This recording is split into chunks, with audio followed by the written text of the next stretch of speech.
Hola, buen día. Mi nombre es Mauricio González. Vamos a dar inicio con la charla de hoy, eh, que va a tratar sobre biofeedback, el cual es un tratamiento que nos permite a grandes rasgos poder aprender a controlar nuestra actividad fisiológica, ¿vale? Entonces, a lo largo de esta charla voy a estar explicando de dónde surge el biofeedback como tratamiento y cuáles son sus principales aplicaciones. Primero que nada les comento rápidamente sobre mí. Yo soy psicólogo de formación, trabajo en el Instituto de Neurobiología y también formo parte de la mesa directiva de la Sociedad Mexicana de Bio y Neurofeedback. Y bueno, pues vamos a empezar. Lo primero que tenemos que hablar es sobre una rama de la psicofisiología que en ocasiones no es muy sonada, pero sin embargo ha tenido grandes aportaciones y aplicaciones a lo largo del tiempo, y es la psicofisiología. La psicofisiología es esta rama que se estudia principalmente que se encarga de estudiar principalmente la conexión que existe entre procesos psicológicos, como pueden ser procesos mentales, emociones y las respuestas del organismo. Es decir, podríamos concluir entonces que la psicofisiología es la ciencia que estudia la conexión que existe entre la mente y el cuerpo. Para esto se utilizan diferentes instrumentos que nos permiten registrar la actividad fisiológica del cuerpo, y de esta manera podemos observar cómo cambia como consecuencia de algunos procesos psicológicos. Y esto nos lleva a hablar sobre el principio psicofisiológico que fue propuesto en 1970 por Green y Walters. Y lo que establece este principio psicofisiológico es que existe una relación bidireccional, es decir, en ambos sentidos, entre el funcionamiento del organismo y el funcionamiento de nuestra mente. Aquí les voy a poner un ejemplo utilizando una ilustración de una película bastante conocida, que no sé si hayan visto, me imagino que sí, sobre todo aquellos que tengan hijos, que se llama Intensamente. Esta película representa una de las principales teorías de la emoción que existen en psicología, donde se establece que hay 6 emociones básicas. En la película realmente solo mostraron 5. Pero bueno, nosotros sabemos que de manera universal la expresión de nuestras emociones se ve reflejada en los diferentes músculos de nuestra cara. De ahí que diferentes emociones, al activar diferentes músculos, provoquen los diferentes rasgos faciales que conocemos y que identificamos con las diferentes emociones. Este es un ejemplo de cómo algo psicológico, como son las emociones, impacta en funcionamiento fisiológico o funcionamiento del cuerpo, es decir, en la tensión muscular. Sin embargo, la relación también va en el otro sentido. Por ejemplo, existen experimentos muy interesantes en que personas que se inyectan Botox dejan de percibir las emociones con la misma intensidad. Ahora, el Botox es un químico muy conocido que se utiliza sobre todo en medicina estética, y lo que hace el Botox es paralizar ciertos músculos. Y entonces, en el momento en el que se paralizan ciertos músculos faciales, es interesante ver cómo los estudios muestran que las personas dejan de percibir las emociones de la misma manera. Aquí un ejemplo de cómo cuestiones que suceden en el cuerpo, en este caso en los músculos, pueden afectar a cómo nosotros percibimos y vivimos diferentes aspectos psicológicos. Voy a poner otro ejemplo sobre el principio psicofisiológico, y en este caso voy a hablar de cómo el sistema inmune puede influir sobre factores psicológicos. Por ejemplo, cuando nosotros estamos enfermos, yo creo que todos deben de ubicar muy bien ese sentimiento que nos da como un bajón de energía, como cierta tristeza, cierto estado de ánimo decaído cuando estamos enfermos. Y esto se debe precisamente a que cuando nuestro sistema inmune está combatiendo una infección, libera, entre otras sustancias, un grupo que se llama citocinas. Las citocinas tienen un efecto sobre el cerebro que hacen precisamente que nosotros tengamos este estado de ánimo decaído característico de la enfermedad. Ahora, por otro lado, lo psicológico también puede afectar la función del sistema inmune. Por ejemplo, cuando estamos sometidos a niveles de estrés importantes, es muy común que las funciones inmunes disminuyan, y por eso es que individuos en muchas ocasiones que están sometidos a un estrés crónico importante pueden llegar incluso a enfermar. Ahora, lo que voy a hablar durante esta charla también es continuación de todo lo que la semana pasada expuso la doctora Carolina Villada sobre el estrés. Ya ella habló cómo nuestro cuerpo, nuestro cerebro responden ante situaciones estresantes, qué hormonas y qué neurotransmisores participan, así como cuáles pueden ser los principales efectos sobre el cuerpo del estrés.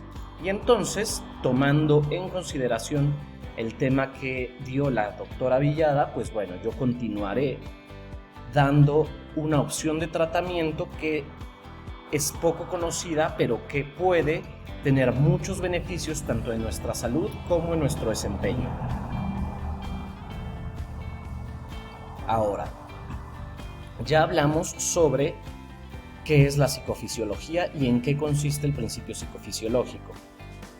Y entonces vamos a ver ahora que hay una rama de la psicología clínica o una forma de psicoterapia que se llama psicofisiología clínica. La psicofisiología clínica es aquella especialidad de la psicología que utiliza el conocimiento derivado de la investigación científica para ayudar a las personas a cambiar su funcionamiento fisiológico por medio de distintas técnicas.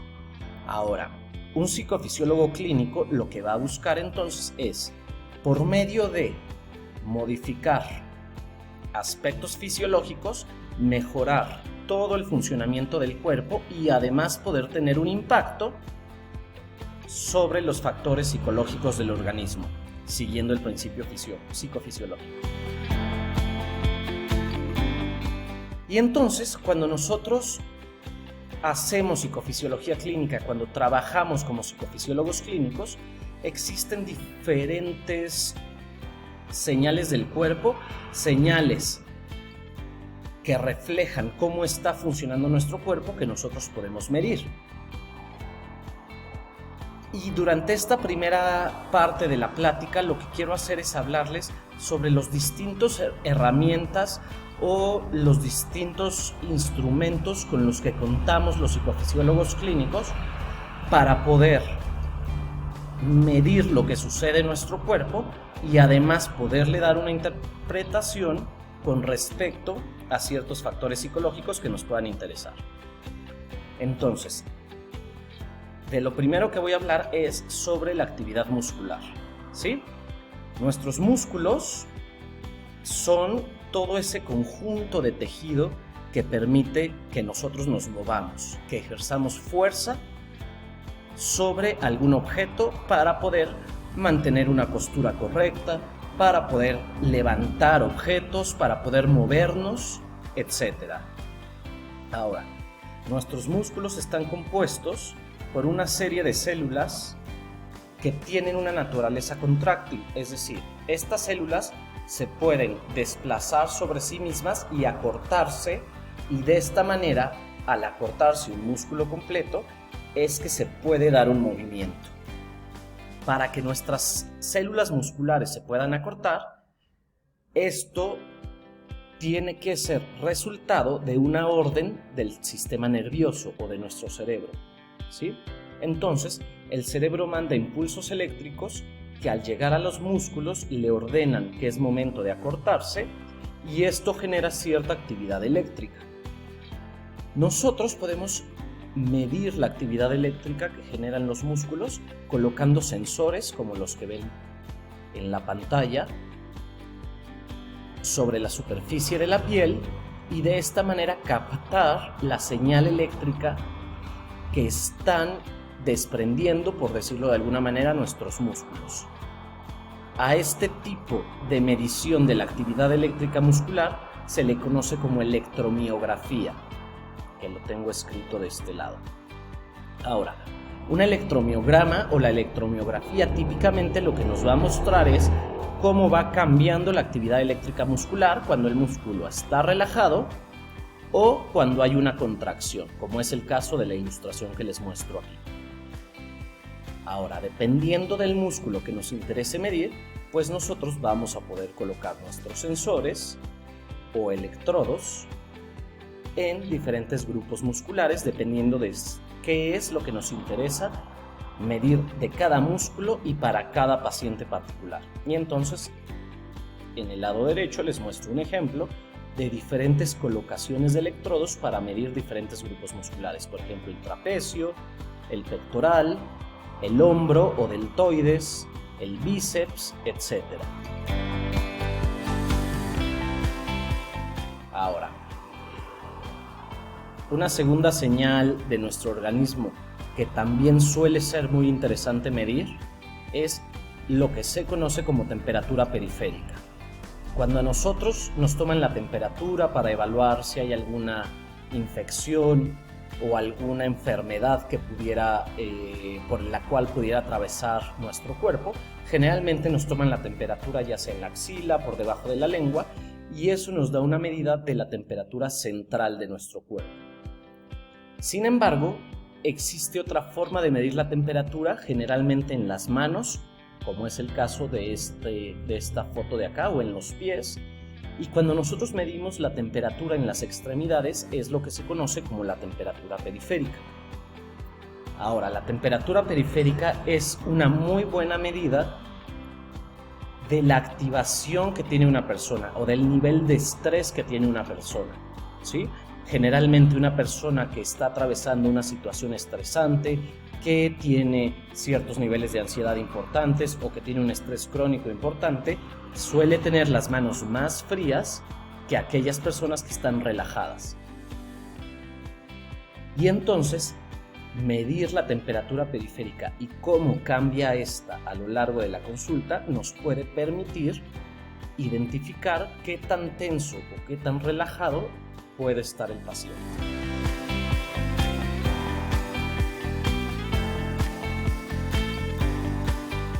Vamos a hablar de otra medida que se utiliza mucho en psicofisiología, y esto es lo que se conoce en términos eléctricos como medir la conductancia de la piel.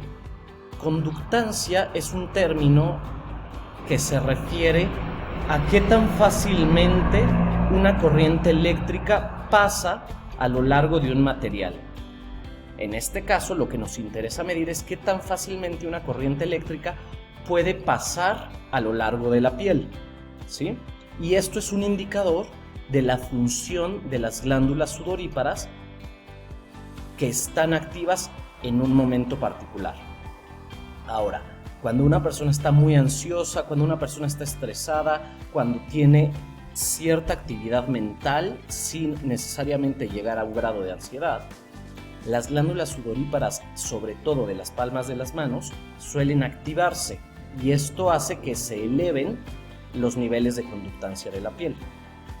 La manera en la que se mide es colocando sensores en las palmas de las manos, como pueden ver en esta ilustración, y estos sensores precisamente nos van a indicar en ese momento qué tan fácil la piel permite el paso de una corriente eléctrica.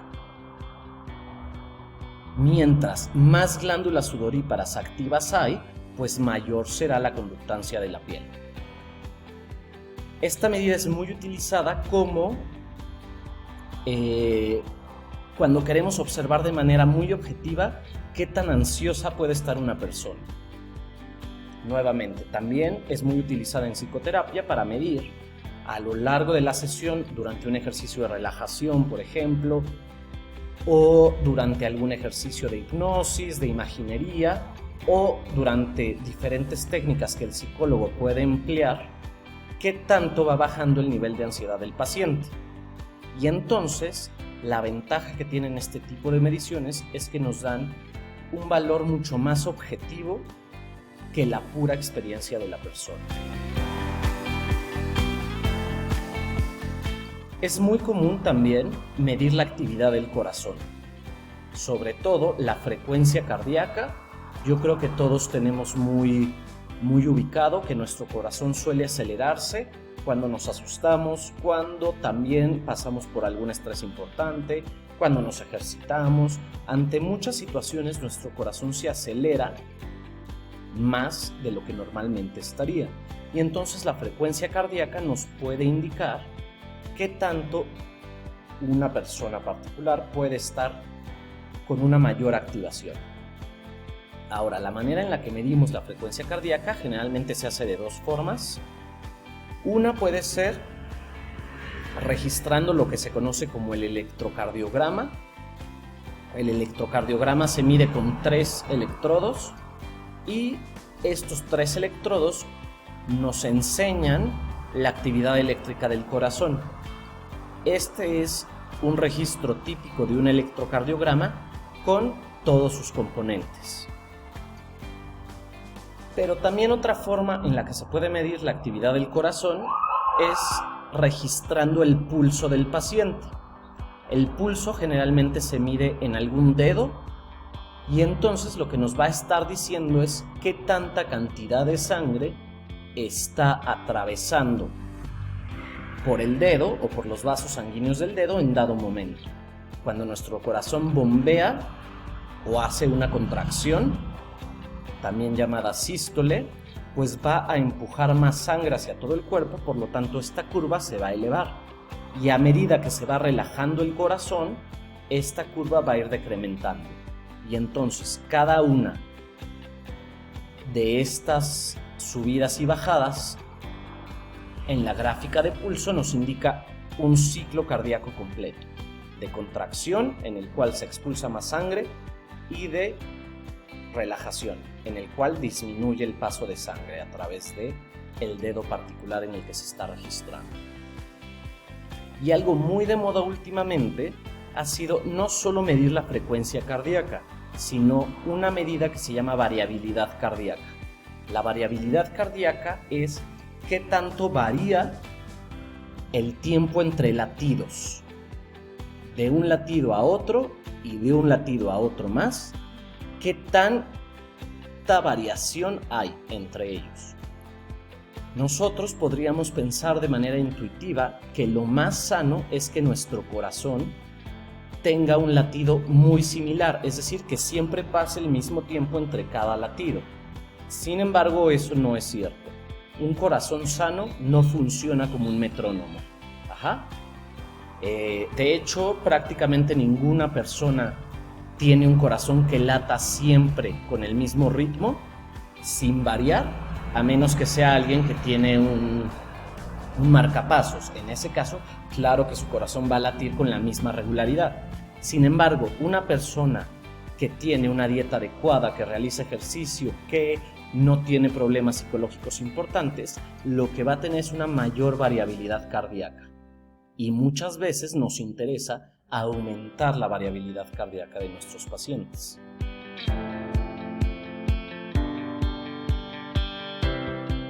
Y también otra medida que es muy común es medir la respiración de los pacientes. Esto se logra generalmente colocando bandas respiratorias alrededor del pecho y del abdomen del paciente, y esto nos permite evaluar cuál es la frecuencia respiratoria de cada persona, es decir, cuántas respiraciones por minuto da esa persona, y también cuál es el patrón respiratorio. Un patrón respiratorio ideal sería un patrón en el cual nosotros inhalemos utilizando el diafragma, es decir, la parte más abdominal, sin inflar mucho los músculos del pecho. Sin embargo, eso no es lo que pasa en la mayoría de las personas, puesto que mientras vamos creciendo, vamos aprendiendo patrones de respiración opuestos, es decir, utilizar más los músculos del pecho para respirar que el diafragma. Esto puede deberse a muchas razones. Una de ellas es la que el doctor Eric Pepper, que es un psicólogo muy conocido en el campo de biofeedback, llama el síndrome de los jeans apretados, ¿no? Y entonces podemos ver que muchas de las cosas de nuestro estilo de vida actual pueden llevar a patrones respiratorios inadecuados, y esto ya vimos que una disfunción fisiológica puede poco a poco ir impactando en la función psicológica de las personas. Y también algo que es muy común medir es la actividad eléctrica del cerebro. Esto es lo que se llama electroencefalograma. El electroencefalograma, es un registro como el que tenemos de este lado, en el cual nosotros tenemos la actividad eléctrica del cerebro, en una gráfica que se ve bastante complicada. Y esto, cada una de estas gráficas nos indica un lugar diferente de la cabeza, cómo está respondiendo. Generalmente se utilizan 19 electrodos colocados en toda la cabeza, y esto nos permite registrar la mayoría de las áreas del cerebro. Yo no me voy a centrar en esta plática en el electroencefalograma, sino más bien en las mediciones anteriores que hemos descrito, como la frecuencia cardíaca, la respiración, la actividad de la piel, la temperatura y los músculos. Y la siguiente semana podrán conocer un poco más de las aplicaciones del electroencefalograma, y esto se los va a platicar la doctora Thalía Fernández. Bueno, entonces ya vimos que, por un lado, la psicofisiología estudia la conexión entre la mente y el cuerpo. En segundo lugar, existe el principio psicofisiológico que nos dice que todo lo que sucede en el cuerpo impacta en las funciones psicológicas, y las funciones psicológicas impactan sobre el funcionamiento del cuerpo. Y en tercer lugar, vimos cuáles son los diferentes instrumentos que un psicofisiólogo clínico tiene para medir la actividad del organismo. Pues bueno, habiendo revisado esto, ahora sí podemos platicar sobre qué es el biofeedback. Y el biofeedback es una forma de tratamiento en la cual nosotros le enseñamos a las personas a cambiar o a modificar la actividad de su propio cuerpo. Como veremos más adelante, existen muchas aplicaciones del biofeedback que pueden ir desde trastornos psicológicos, mejorar el desempeño deportivo, mejorar el desempeño a nivel ejecutivo, por ejemplo, o también la rehabilitación de ciertos problemas, no solamente cerebrales, sino también musculares. Y entonces el biofeedback lo que va a buscar es que la persona aprenda o se entrene. Es un entrenamiento, puesto que lleva un proceso particular para controlar ella misma diferentes aspectos de su fisiología. Y entonces una persona puede aprender a modular su actividad muscular, una persona puede aprender a modificar su temperatura o la actividad de su piel, una persona puede aprender a modificar su variabilidad cardíaca, etc. Y entonces, ahorita lo que voy a hacer es explicarles cómo es que una persona puede llegar a lograr modificar el funcionamiento de su cuerpo. Generalmente se hace utilizando sensores. En este caso, todos los que tengo aquí ilustrados son sensores de electromiograma o de actividad muscular, que puede tener diferentes objetivos. En este caso tenemos un ejemplo de un electromiograma midiendo la actividad de los músculos trapecios y de los músculos paraespinales o de la espalda baja. Y entonces la persona está viendo en la pantalla el registro de su propia actividad eléctrica muscular. En este caso, lo que les interesó, en el ejemplo que les pongo acá arriba, es entrenar a la persona en un balance postural, es decir, enseñar que la activación muscular en ambos lados de su cuerpo sea simétrica, o sea pareja. Muchas veces las personas pueden desarrollar algún tipo de dolor crónico porque tengan una mala postura en la cual suelan tener más tensión en una mitad de su cuerpo o suelan poner la tensión de manera errónea sobre músculos que no les corresponden. Y entonces, mediante el biofeedback, nosotros le podemos enseñar a la persona a mantener los niveles de tensión correctos y balanceados para mejorar esta postura, ya sea parados, ya sea al trabajar en la computadora, por ejemplo, al realizar algún ejercicio, etc. Y de manera general, en lo que consiste el biofeedback es en que la persona, por medio de una retroalimentación de su actividad fisiológica, aprenda a modificarla. Entonces, una sesión típica de biofeedback consiste en algo similar a lo que les muestro en este esquema, donde el cliente o la persona estará en este caso aquí sentada, y nosotros estamos registrando la actividad del cuerpo que nos interese mejorar o que nos interese entrenar en la persona. Y entonces nosotros estamos registrando, en este caso aquí tienen los sensores en la cabeza. Esta señal va a viajar desde los sensores hasta nuestro equipo, que consta de un amplificador conectado a nuestra computadora. Y entonces nosotros, en este caso, este sería el terapeuta, está observando aquí la actividad fisiológica de la persona, o del cliente o del paciente. Pero al mismo tiempo que el clínico o el terapeuta está viendo la actividad fisiológica real, también se está mandando una señal, en este caso a la pantalla que tiene el cliente, en la cual él puede ver en qué momento aumenta y en qué momento disminuye la actividad que queremos modificar. Supongamos que nos interesa enseñar a alguien con ansiedad a calentar sus manos. Bueno, la persona no va a ver las gráficas de la misma manera en la que nos vemos nosotros, puesto que sería más difícil que la persona lo entienda. Sin embargo, nosotros le podemos estar enseñando aquí un termómetro, un video, un videojuego, cualquier cosa que se nos ocurra, en la cual la persona entienda que a lo mejor cuando el termómetro sube, pues es que se está calentando su mano, y cuando baja es que se está enfriando. Poco a poco y a lo largo de diferentes sesiones, la persona va a aprender qué es lo que tiene que hacer para que la barrita en el termómetro suba y en qué situaciones o en qué contextos es que esa temperatura baja.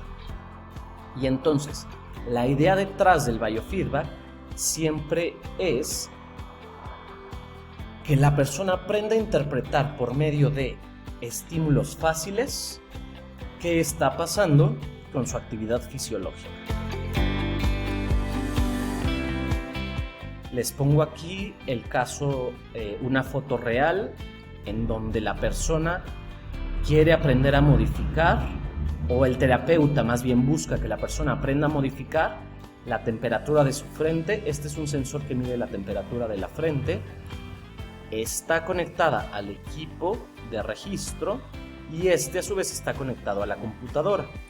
La terapeuta lo que va a hacer es seleccionar alguna forma en la que la persona pueda ver de manera muy sencilla lo que está pasando con su cuerpo, para que entonces poco a poco aprenda a controlar, en este caso, la temperatura de su frente. Y como mencionaba en un principio, el biofeedback tiene diferentes aplicaciones que han mostrado una evidencia científica importante y que sabemos que puede tener muchos beneficios. Voy a hablar de más o menos 4 o 5 grupos de problemas en los que se ha visto que el biofeedback suele tener muy buenos efectos en las personas, o puede tener pues una buena eficacia, sobre todo cuando está combinado con psicoterapia. Perdón.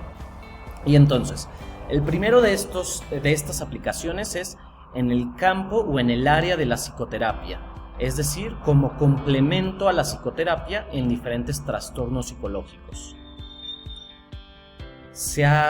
Han habido varios estudios en los cuales se ha visto que el biofeedback puede tener efectos muy beneficiosos en personas con trastornos de ansiedad, en trastornos depresivos o en trastornos por estrés postraumático, por ejemplo. Se ha estudiado mucho cómo modificar la temperatura y la conductancia de la piel tienen efectos beneficiosos sobre la ansiedad. Modificar la variabilidad cardíaca parece ser un buen tratamiento, un tratamiento prometedor en el tratamiento de la depresión. Y también modificar ambos, es decir, temperatura y conductancia de la piel, así como variabilidad de la frecuencia cardíaca, ha mostrado ser un tratamiento eficaz para el trastorno por estrés postraumático. Otro campo en el cual se puede aplicar de manera bastante efectiva el biofeedback es en lo que se conoce como medicina conductual o psicología médica.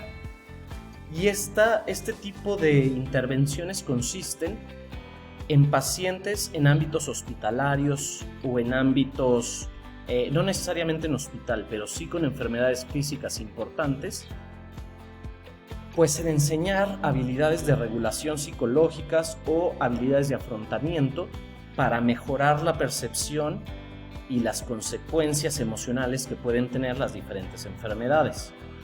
Ahora, sabemos que el biofeedback, además de permitirnos mejorar la respuesta emocional ante estos problemas, también tiene efectos beneficiosos sobre diferentes aspectos que involucran a diferentes enfermedades.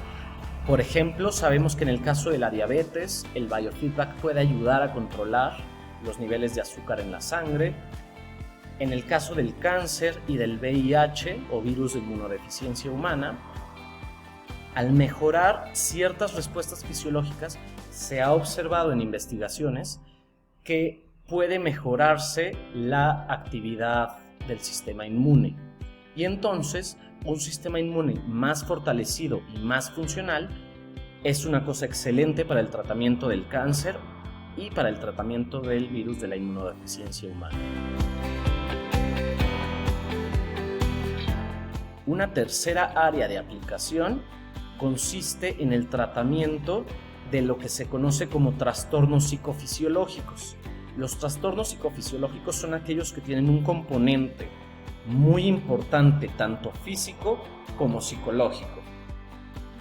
Es muy común que algunas enfermedades, por ejemplo la colitis nerviosa, cuando nosotros vamos al doctor, lo que generalmente nos mandan es un tratamiento sintomático. Un tratamiento sintomático en lo que está enfocado es en aliviar los síntomas, pero no hace énfasis en tratar las causas de la enfermedad. Ahora, las causas de los trastornos psicofisiológicos en general suelen ser factores psicológicos. Por lo tanto, para poder tratar de manera adecuada los trastornos psicofisiológicos, nosotros tenemos que atacar ambos lados de los componentes. Es decir, tenemos que influir sobre la fisiología y tenemos que influir sobre la psicología. Y por eso es que el biofeedback pues es el tratamiento por excelencia para este tipo de problemas, puesto que enseña a las personas a regular aquellos factores que tienen un mal o que están ocasionando un mal funcionamiento en su cuerpo y que dan lugar a estos síntomas. Ejemplos comunes de trastornos psicofisiológicos son la colitis nerviosa, algunos casos de asma, algunos casos de artritis, algunos casos de hipertensión y también lo que se conoce como enfermedad de Raynaud.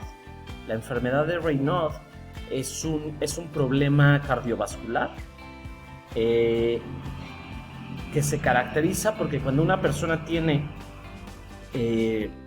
episodios de estrés muy fuertes o episodios de ansiedad importantes, existe una vasoconstricción, es decir, como que se aprietan todas las arterias y los vasos capilares de sus manos y de sus pies, llegando a tal nivel que a estas personas se les llegan a poner incluso azules las manos. Bueno, pues el biofeedback ha demostrado ser un tratamiento bastante eficaz para este tipo de problemas.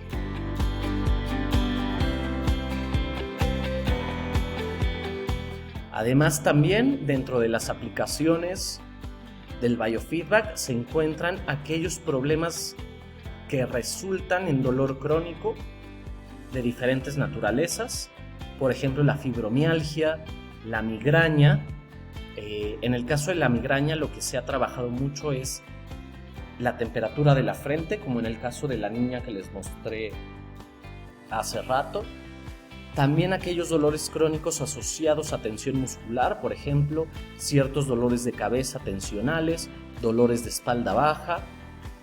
Y también es un tratamiento muy efectivo en lo que se conoce como desorden temporomandibular, que consiste en una tensión crónica en los músculos de la mandíbula que ocasionan desgaste en los dientes, que ocasionan dolores de cabeza, entre otros síntomas.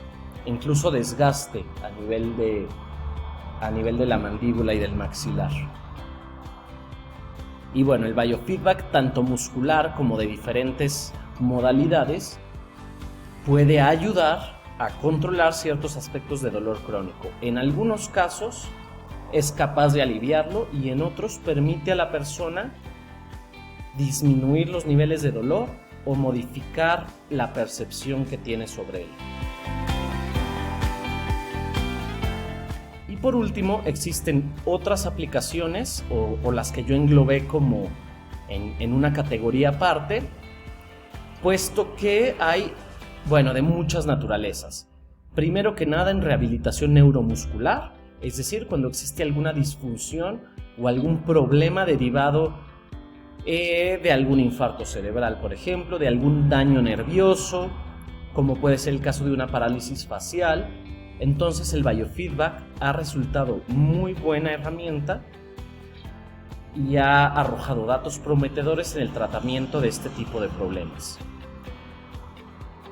Otro ejemplo es lo que se llaman desórdenes del piso pélvico, y esta es toda una especialidad del biofeedback aparte, en la cual por medio de sensores, ya sea anales o genitales, se entrena a las personas que han perdido la capacidad de control de esfínteres por alguna razón. Entonces, en casos de incontinencia, ha resultado ser muy útil para que regrese de alguna manera la función de los músculos del piso pélvico. Y por último, también existe una aplicación que se llama desempeño óptimo, que tiene que ver con enseñar a las personas a estar en la zona fisiológica adecuada para el trabajo que quieran llevar a cabo. Y entonces el trabajo de desempeño óptimo se ha utilizado mucho en deportistas, se ha utilizado en artistas y se ha utilizado en ejecutivos. ¿Sí? Son poblaciones que por las características importantes de estrés al que están sometidos necesitan aprender a regular su cuerpo dependiendo de las necesidades que tienen de trabajo o de competición en ese momento. Y entonces el biofeedback les enseña a estas personas a ponerse y a poner a su cuerpo en el estado óptimo para lo que necesitan hacer en ese momento. Esto es a grandes rasgos el biofeedback como un tratamiento. Realmente el objetivo de esta charla era darles a conocer la técnica como una alternativa a la psicoterapia tradicional o como un acompañamiento a la psicoterapia tradicional. Posteriormente les comentaba que la doctora Talía Fernández la próxima semana hablará sobre otro tipo de biofeedback que es muy complejo, que es lo que se conoce como neurofeedback. Y realmente lo que se busca con el neurofeedback es modificar la actividad eléctrica pero cerebral. Y eso tiene también muchas aplicaciones clínicas, por ejemplo, el trastorno por déficit de atención, epilepsia, trastornos de aprendizaje, durante el envejecimiento, en fin. Pero bueno, ese tema amerita una charla completa que les dará la doctora. Y por mi parte me quedaré nada más con estas formas de biofeedback que tienen que ver con el resto del cuerpo, sin incluir al cerebro. Existen muchas asociaciones internacionales que se encargan de regular el trabajo de las personas que se dedican a biofeedback. Les pongo las 3 asociaciones más importantes a nivel mundial. Estas 2 son americanas y esta es europea. Y también existe la Sociedad Mexicana de Bio y Neurofeedback, ¿sí? Yo los invitaría a que siempre, o si en algún punto buscan algún tratamiento de biofeedback o de neurofeedback, que siempre busquen a profesionales certificados, a profesionales que tengan esta certificación de acá, que es una certificación internacional que avala que una persona tiene efectivamente los conocimientos necesarios para poder utilizar este tipo de tecnología con las personas, que avala que los van a llevar por el camino correcto y pues de esta manera evitar caer pues con profesionales que muchas veces no necesariamente conocen todos los principios psicofisiológicos que hay detrás, o que a lo mejor simplemente por tener acceso a los aparatos creen que están lo suficientemente calificados para dar este tipo de terapias. Realmente son toda una especialidad dentro de la psicología y no es tan sencillo. Así es que bueno, yo los invito que siempre a los terapeutas con los que asistan pues pregunten sobre sus credenciales, sobre sus certificaciones y que en general busquen esta certificación internacional en ellos. Y bueno, por mi parte es todo. Espero que por el formato de la plática no sé qué tanto se pueda permitir que poder responder dudas o algo, pero bueno, de todas maneras les dejo mis datos de contacto. Me pueden encontrar por correo electrónico o les dejo la página de Facebook del consultorio. Y pues bueno, sin más, nada más agradecer su atención. Espero les haya resultado interesante y haber aportado algo de información sobre otro tipo de terapia por los que podemos optar, además de, por supuesto, la medicina y la psicoterapia tradicionales. Saludos a todos y muchas gracias de nuevo por su atención.